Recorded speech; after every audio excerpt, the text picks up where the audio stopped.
have your abundance, when you have your new relationship, when you have your new career, you live in separation from the emotion until the experience occurs, and then when the experience occurs, it takes away the lack or separation of not having it. I'm your host, Dr. Joe Dispenza. Let's begin. I felt like the magic sauce from a practical standpoint was embodying the feeling, having accomplished it. Like, it's one thing to know why you want it, and it's another thing to, for those catch up people for a second since we're on this topic. You did a manifestation technique where we thought about what we wanted, and it could be anything, right? It could be a shopping trip, it could be a car, it could be whatever, anything that you want to manifest, and then sort of represent that with a letter, and then on, one side of the letter you write down 3, 4, 5 reasons why, and then on the other side you write down 3 or 4, 5 reasons or elevated emotions having accomplished it.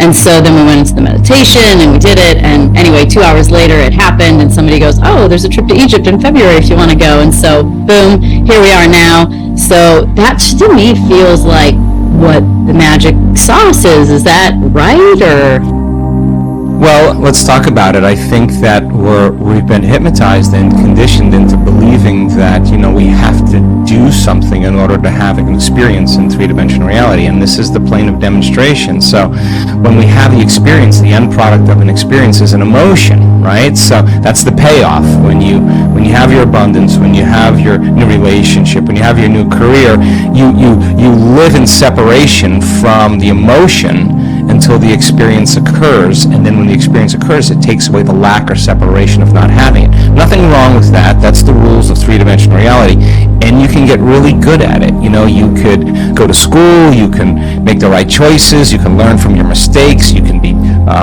trained to get better at it, and you can develop skills, and you can accumulate resources, and it can get easier for you. But in the quantum, if you're creating from the field instead of from matter, which is a broad conversation, you have to feel it in order to experience it. And so that's kind of a reversal, because most people will say, well, I'm not going to feel gratitude until my healing actually happens. Well, it turns out that you got to feel gratitude in order for the healing to happen. And our data shows that over and over again. So your body is so objective that when you feel the emotion before the experience, it doesn't know the difference between the real life experience that's creating that emotion and the emotion that you're fabricating by thought alone. The body's actually believing it's living in a new environment, a new condition. So it turns out it requires, if you're looking at a secret sauce, we've kind of whittled it down to a formula. And it requires a clear intention, and that is a vision of what you want to have happen, and that is selecting a new possibility, an unknown, that you would like to experience. Okay, so what does that require? That requires your brain being really coherent. So we've isolated the process of being able to make your brain work better. And I talked to the brain scientists a few times, and I said, tell me what percentage of people that immerse themselves in an event for 7 days, what percentage of those people do their brains get better? They said 100%, 100%. So we know that you can make your brain work better if you learn that formula. Okay, so now we have a clear intention, but that's only one element. There is another element that is the handmaiden to that, and that is an elevated emotion.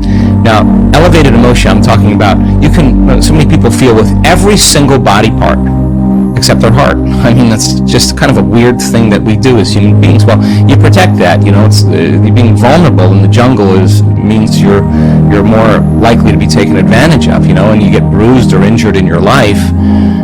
You kind of learn from that, and you protect it, right? So in the creative process, the heart is the creative center. We have compelling data to show that once you open that heart of yours and it starts beating in a rhythm and a coherence, it actually informs the brain it's safe to create. It actually tells the brain to get creative, and brainwaves change. And so when you combine that coherent heart and elevated emotion, and you start feeling the emotions before the experience, the heart actually produces an external magnetic field. Well, now you got a Wi-Fi signal, and that field could actually resonate with a coherent brain, the intent, and the